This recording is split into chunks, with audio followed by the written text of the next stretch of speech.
Hi, welcome to NFA 10's live pre-show. I'm your host, Lance DeClue. I'm joined by UFC vet Adam Sella and Bellator vet Jordan Dowdy. We're going to be covering some of the card tonight, but first I'd like to thank Inimical Drives, Dead on Me is the official theme song for NFA 10. We also have new merchandise out there that you'll be able to get at the arena. We're going to be coming from the Olympia in St. Charles. Tickets are still on sale as well at nemesisfightingalliance.com. So let's start off with some of the card here. We'll start off with Hosea Greenier versus Kendall Whited, if you want to. Yeah. So the thing about this fight that I really like is Kendall. He started with me at the old gym, and he's a super athlete. He's that guy that we talk about he can jump high, he can run fast, he can throw a ball, he can, whatever athletic event you need to do, he can do. He wrestled in college. He's one of the nicest guys you're ever going to meet. The problem I think he's had, though, I think he's had a string of bad luck. And the last fight, I actually thought he won when we were at the Olympia the last time, and it got taken from him. So I think he's going to be looking to make a statement and actually not go to the judges. Yeah, that last fight, he looked really good, I thought, as well. He landed some takedowns when he needed to. He got hit with a couple crosses, and when it came down to the judges' discretion, they counted damage more than the takedowns. But that was such a close fight. I didn't feel like he deserved to lose that. His record's not indicative of his ability. I think he's looking to turn that around. And his last fight I thought was a really good one, so he'll probably grow from that as well. Absolutely. I think he's going to come out and, like I said, he's going to try to make a statement. But that last fight, I shouldn't say he was robbed, because that fight could have went either way. But I really do think Kendall has a bright future. I think he just needs to get he's just missing the mark just a little bit here and a little bit here, and I think once he ties it all together, we're going to see kind of that new age of MMA athlete that I personally, my old ass, cannot keep up with. Well, once these guys, sometimes momentum's elusive. Once they get a little bit of it and they build off of that, then they're out the gate sprinting. So that's what he's looking to do, is capture a little momentum and build from that. I definitely think we all agree he's much better than that 1-4 record. Yes, I agree. That is an aberration for sure.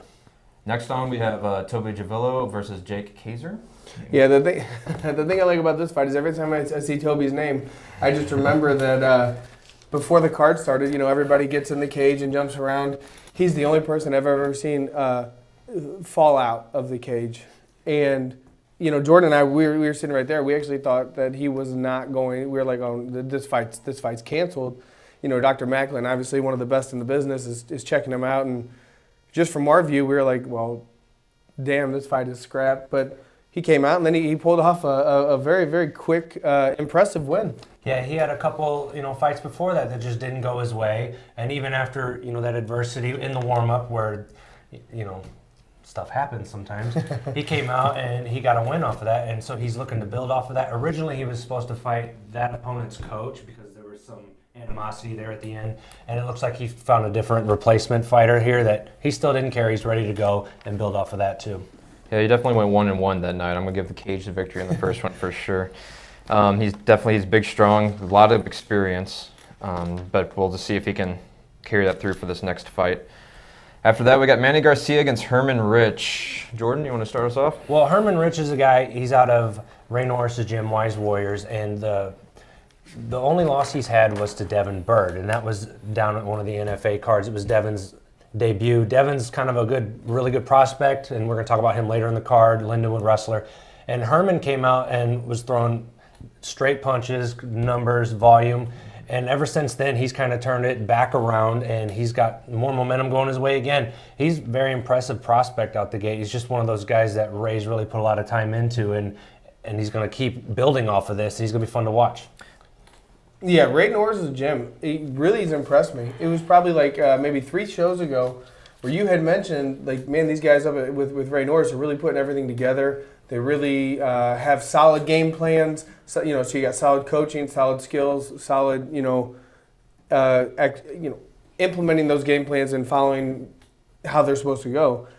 And it showed, especially his last fight. I mean, he fought a guy from Glory up in Kansas City, which has got great coaches. It's the gym I come from.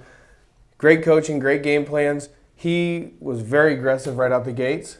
And I think that set the tone. And once you get someone on their heels like that, especially, just to backtrack real quick, a good thing with the NFA I really like is they have a lot of young talent.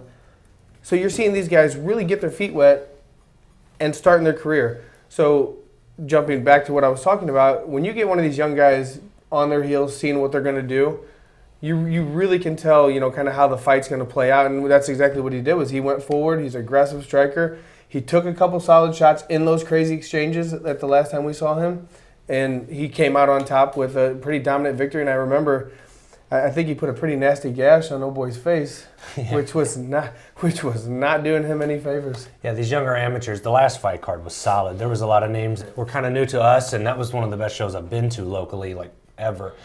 But they're starting to chain moves together that you didn't see that early on in the AMI process. And he's one of those guys that's adding stuff and puts it on as he goes. He goes back to the gym, adds more, and when they're stringing secondary and third moves together, it's become really fun to watch.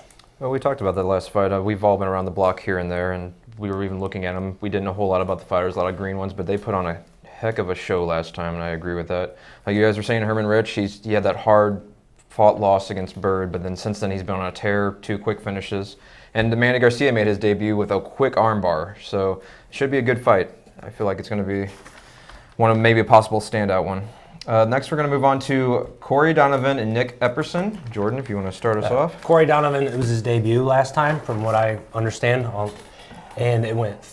He won in the 3rd round against Doug Anderson, who's out of St. Charles. He's got some experience that Corey didn't have, but I thought Corey was really impressive. He had a little bit of adversity in there, but then he started to take control of the fight later on, which is something you don't really usually see in a debut. It's almost like a sprint out the gate, and if there's anything left, then if you're lucky, you kind of get ahead. But he paced himself well. I thought he handled himself very well, and I'm looking forward to see his second fight. Well, and he saved us, too. We were talking about how it might be hard to judge, and with 5 seconds left, he did finish that fight after weathering the storm, so absolutely. Adam, you got anything to add to that one? I don't. I don't know much about either of these guys, and there's not a lot out there since they are so new. So really, I kind of enjoy these fights a little bit better because you don't know what to expect. And it sounds silly, but I set the bar low because when I was an amateur, it was a sanctioned bar fight. But now, these new amateurs, they've been training for 6 months to a year and a half, something like that, before they take a fight. They've sparred a lot of rounds.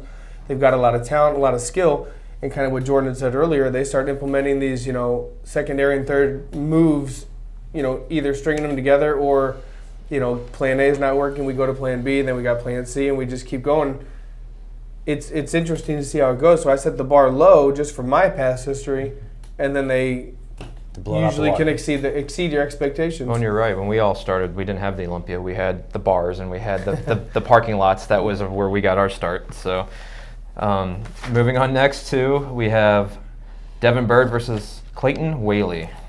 Jordan? So Devin Bird, like I said earlier, Lindenwood wrestler, getting more experience as we go, beat Herman Rich in his debut fight, and then won a second fight as well. Had problems making weight there, but was working on that because he was sick a couple weeks out from that last fight, from what I understand.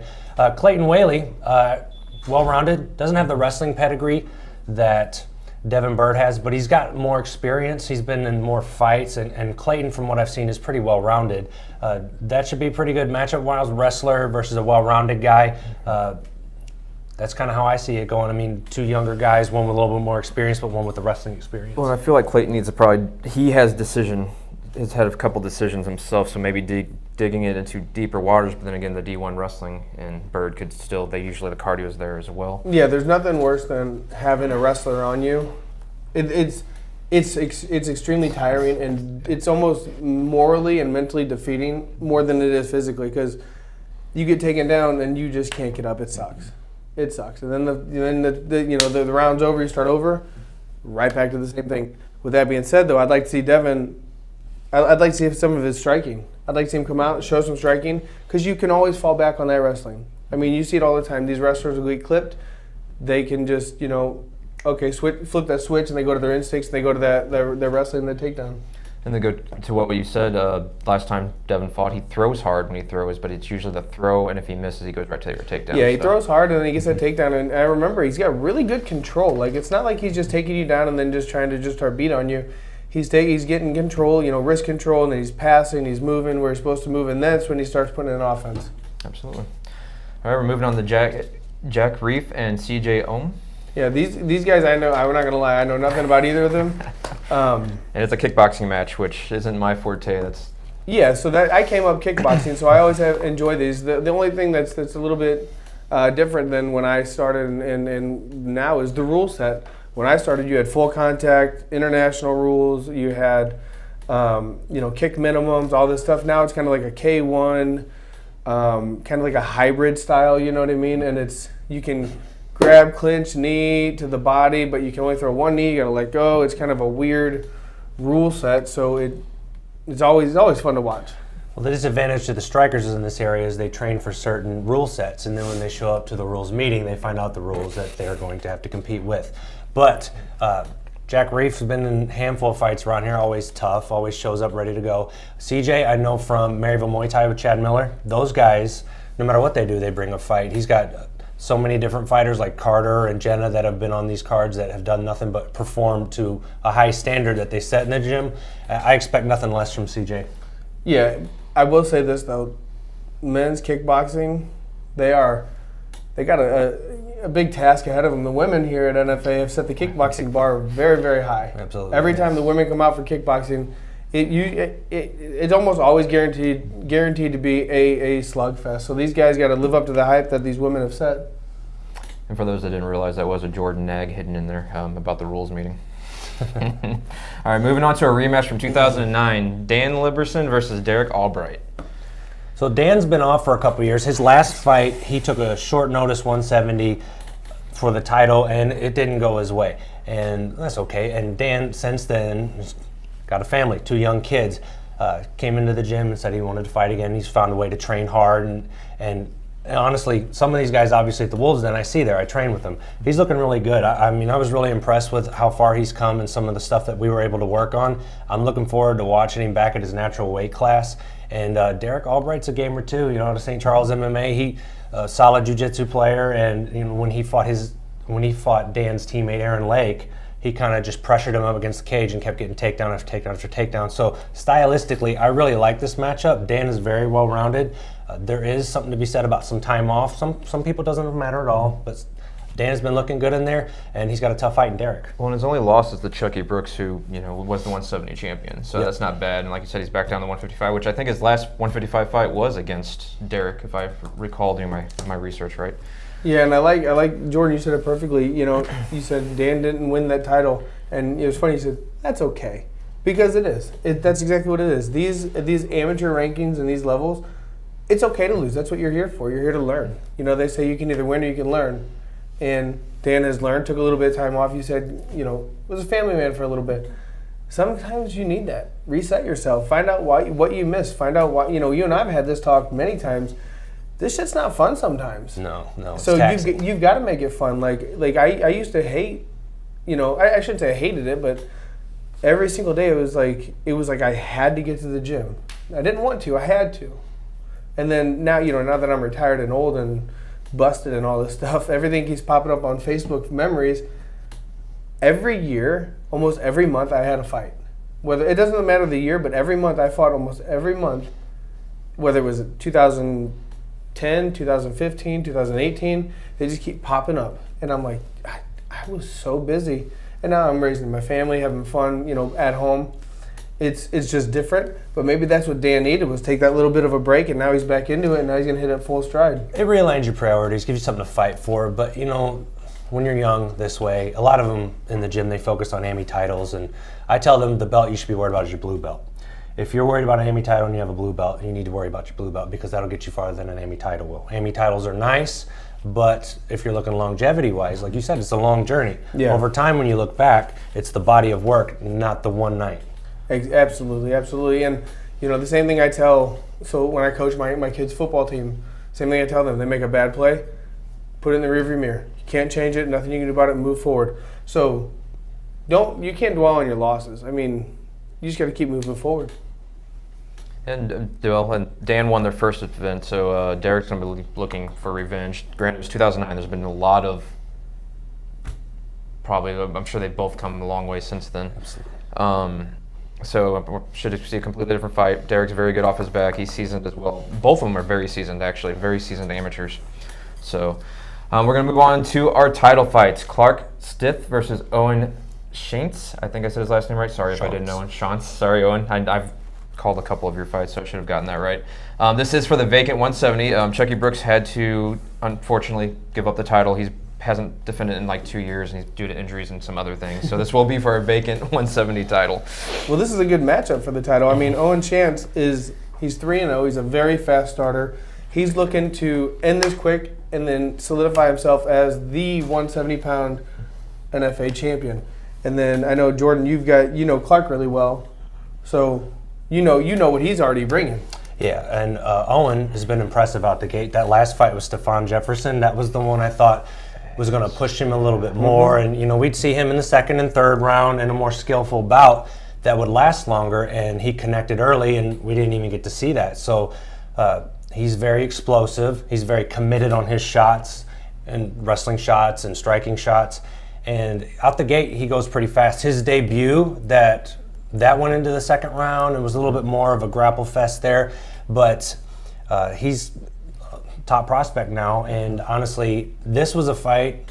I work with Clark directly. I mean, he gets a lot of work at the Wolves Den, but me and him work side by side for some other stuff. We do some supplemental work. This is a fight I thought was coming, not this early, but what came down to it was Owen had a hard time finding a fight, and Clark, after his first fight, had a hard time finding somebody. So the way I told him was this was a title fight that was going to happen at some point. It's here now. It's your second fight. It was the only way the fight was you were going to get a fight on this card. And I told him we're just not going to worry about that. We're just going to go perform, and that's it. So on paper, I really like this matchup. I mean, the fight, for a title fight, AMI title fight, really solid. Absolutely. And you guys all know with NFA, it's the stepping stone to that next level.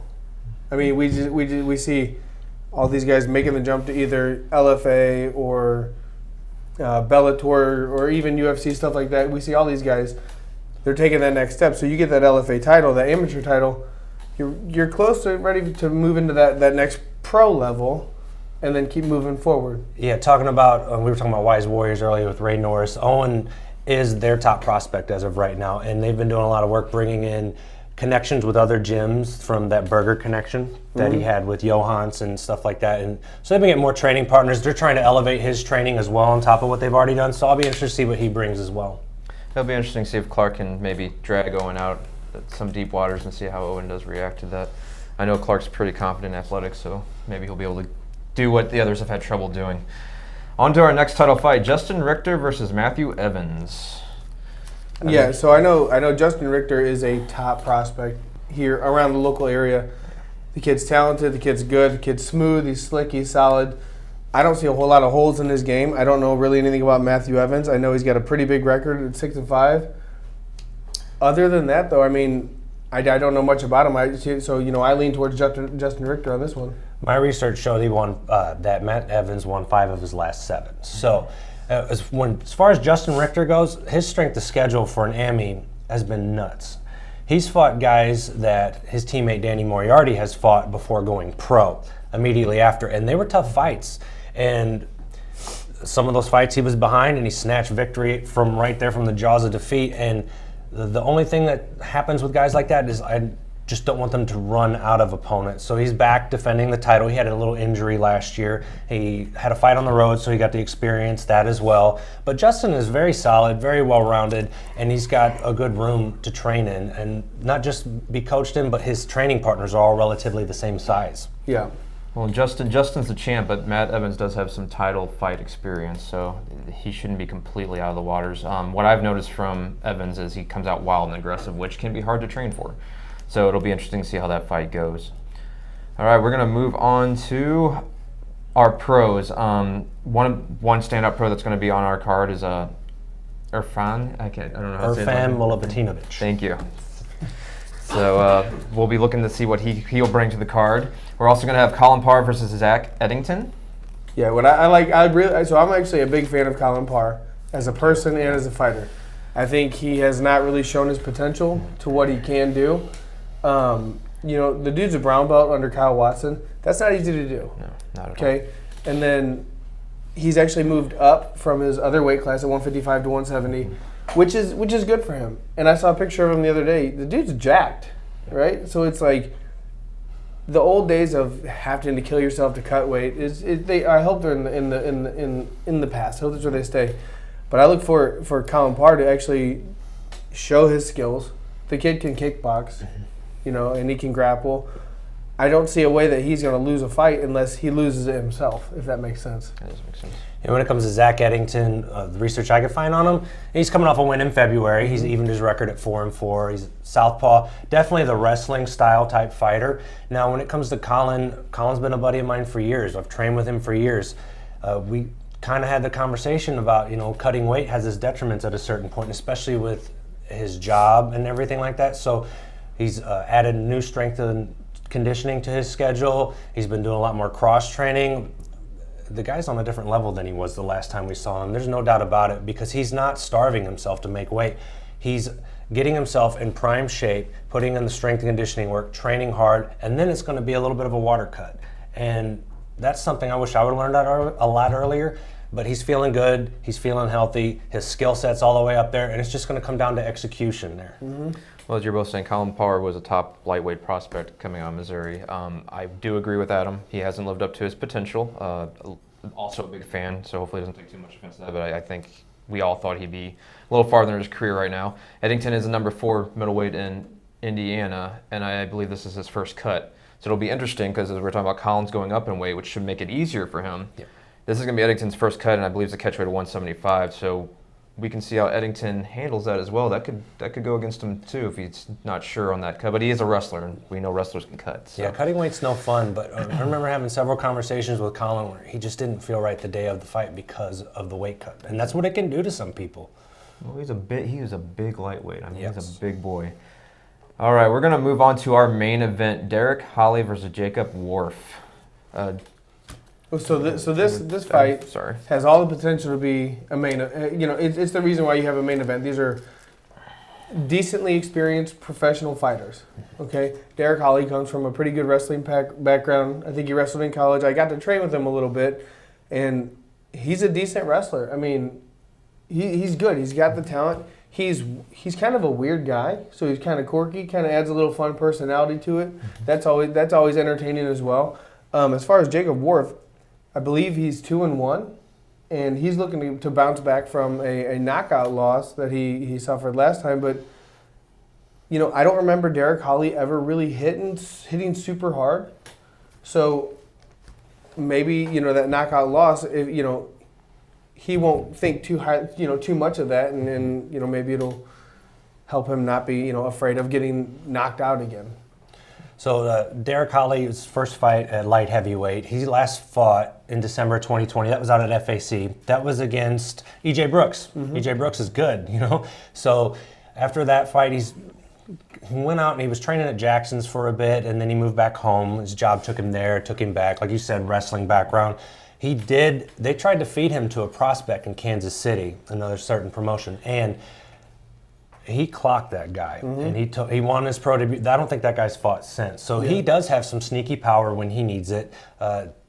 He's got one draw because that was a fight that was very wrestling based and went to decision there. Jacob Wharf, like you said, coming off a loss, has 2 wins. For the little bit I saw him he was tough, gritty, likes to come forward. I believe one of his wins, he was down off his back and knocked the guy out that was on top of him as well. Yeah. So, guys like that, they just don't really quit. So I think we're going to see a lot of grappling in this one. Wouldn't be surprised, but also I think Derek Holly's got the size and the range where if he wants to move and kind of dance around and let his wrestling dictate what he's going to do, it could be a good night for him. Yeah, from what I've noticed, again, Derek Hawley, collegiate wrestler, good cardio as we talked about. I did notice he does sometimes fight with his hands down, and Jacob has shown some power. I mean, he knocked a guy out from his back, rocked another guy from his back, so you got to assume he has power. He looks country strong. So there are holes there that it'll be an interesting matchup. Either one could go. I'd probably lean a little bit Derek, but just because of more experience. But I mean, you never know. That's why we fight. So Exactly. So the weigh-ins are going to be at April 29th. They're going to be at the Holiday Inn. So you should come out and watch those live. Also like to thank Inimical Drive again for the Dead on Me single. That is the official song of NFA 10. We have some sponsors to thank: HKA USA, Unrivaled Realty, which is Unrivaled Realty's studio we're in, actually. Let's point that out there. Sub-Zero, Cryotherapy, Prime Health Centers, CJ's AC. JC's AC. JC's AC, sorry. Thank you. Lance getting a little tongue-tied over here. Yeah, I'm getting tongue-tied. This is our first time doing this, so I might be a little nervous. It's fine. Lance is a little nervous. Lance is a little nervous. He's sitting between two very legends, two local legends here. Yeah. So if you guys had to make a pre-guess Jordan skipped right over that. on Fight of the Night, what would Fight you of put the down? night. Oh, okay. I'm gonna go with Colin Parr and Eddington. I'm saying Justin Richter, Matthew Evans. I'm going to go Clark and Owen. There we go. All right. Those are all great. I mean, it's a solid fight card here. A lot of It local is. talent. Yeah. Some of the guys in the beginning part, I'm not familiar with their names, but that was the case the last show, and now I am. And I was impressed with a lot of those guys. So. Well, again, Dan and Derek too. That being the second time they're fighting, that could go pretty the distance as well. Oh yeah, no, this card, honestly, this card is pretty good from top to bottom, and with so many shows popping up, and sometimes you don't really get that anymore. You don't get solid from top to bottom, but this is one of those cards. So I suggest everybody goes out, gets their tickets, a couple left, and don't miss it. NemesisFightingAlliance.com, and if you can't see it live and you enjoyed hearing our voices, you can also get the pay-per-view there as well and get to hear us do commentary. I'm not as nervous doing commentary, so it'll be a little better. Plus, Adam carries me pretty good. Jordan is our brain, though. I got to give him the props. He's an encyclopedia up there and helps us with some of the in-deep conversations. So that's going to probably wrap us up here for our Nemesis 10 live preview event. Thank you for joining us again. I'm Lance DeClue, Adam Sulla, Jordan Dowdy, and see you at the fights.